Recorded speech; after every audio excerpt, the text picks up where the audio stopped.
Ani bulbula kana kan nama jira nyaatu deemni saba koo kan dhufee summiisitti haata.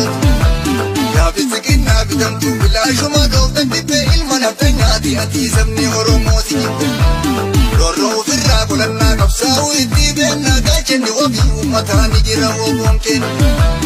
Roorroo ofirraa qolannaa qabsaa'u itti beennaa gaachanni wabii uummataa ni jira woboon kenna.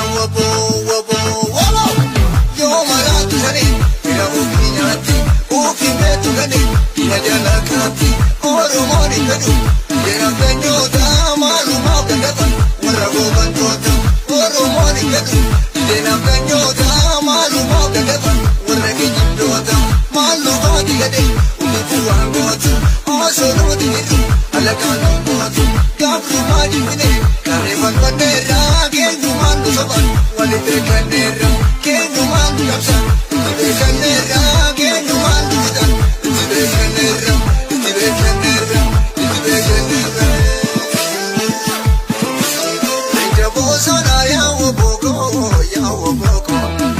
almaataa kiyyaa jajjabee koo qeerransa koo almaadhuunoo dhiibaasi haadhoo saaba keeti sodooloon dirree dagna Oromooti gadee maallu gooti. Ija bosonaa yaa'u booko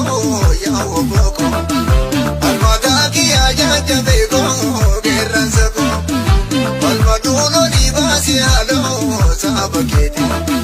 Finfinneen handhuura Oromooti galtuu maallu gooti. Nuti ijoollee Oromooti hafuuftuuf gadee maallu gooti. Nuti ijoollee abbaa gadaati dhiqaalaan gadaa maal abbaashii. Yooni seeni yaa'u booko koota gaafa xiiqii gomooko.